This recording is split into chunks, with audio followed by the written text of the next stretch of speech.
அனைவருக்கும் வணக்கம். இன்றைக்கி நம்ம ஸ்டாபே கிருஷ்ணா சேனலில் என்ன பார்க்க போகிறோம்னா, ரொம்ப ஸ்பெஷலாக சூப்பர் டேஸ்டியாக ஹெல்த்தியாக இருக்கிற முருங்கைக்காய் கத்திரிக்காய் தொக்கு ரெசிபி தான் பார்க்க போகிறோம். முருங்கைக்காய் வீட்டோட நேச்சுரல் மல்டிவிட்டமின். கத்திரிக்காய் சாப்பிட்டா சந்தோஷம், அதே வீட்டில் சமையல் பண்ணி சாப்பிட்டா அதோட சந்தோஷம். ஒரு தடவை ட்ரை பண்ணினா இனிமே இதை மறக்க முடியாது. இது சாப்பிட்டா சாப்பாடு 2 முறை கேட்பாங்க வீட்டில் இருக்கிறவங்க எல்லாரும். ஸோ அதனால் வீடியோவை ஸ்கிப் பண்ணாமல் கடைசி வரைக்கும் ஃபுல்லாக பாருங்கள். நம்ம ஸ்டாபே கிருஷ்ணா சேனலை சப்ஸ்கிரைப் பண்ணிக்கோங்க. வாங்க இப்போது இது எப்படி செய்கிறதுன்ட்டு பார்க்கலாம்.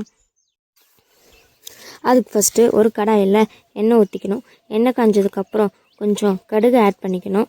கடுகு நல்லா பொரிஞ்சதுக்கப்புறம் ஒரு வெங்காயம் ஆட் பண்ணிக்கணும். அது கூடவே கொஞ்சம் கருவேப்பிலை ஆட் பண்ணிக்கணும். இது எல்லாமே நல்லா கொஞ்சம் நேரம் வதக்கணும். இப்போது வெங்காயம் இந்த அளவுக்கு வதங்கினதுக்கப்புறம் தக்காளி ஆட் பண்ணிக்கணும்.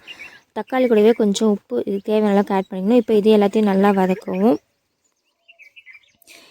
இப்போ பார்த்திங்கன்னா இது இந்த அளவுக்கு வதங்கணும். இந்த அளவுக்கு வதங்கினதுக்கப்புறம் நம்ம கத்திரிக்காவை நீட்டாக வெட்டி வச்சுருக்கோம், அதுவும் முருங்கைக்காயும் இது கூட ஆட் பண்ணிக்கிறோம்.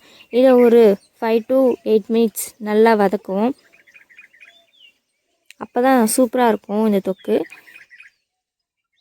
இப்போ பார்த்தீங்கன்னா முன்னைக்கு இப்போது நல்லாவே டிஃப்ரென்ஸ் தெரியுது. இன்னும் கொஞ்சம் நேரம் வதக்கும். இப்போது இது இந்த அளவுக்கு வெந்ததுக்கப்புறம் தேவையான அளவுக்கு மிளகாய்த்தூள் ஆட் பண்ணிக்கணும். நான் 2 ஸ்பூன் மிளகாய்த்தூள் ஆட் பண்ணியிருக்கேன். இது கொஞ்சம் நேரம் இந்த மிளகாய்த்தூள் பச்சை வாசனை போகிற அளவுக்கு இது கொஞ்சம் நேரம் வதக்கணும்.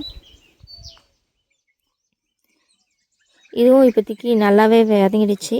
இப்போது இது நல்லா வதங்கினதுக்கப்புறம் இதுக்கு தேவையான அளவுக்கு தண்ணி ஆட் பண்ணிப்போம்.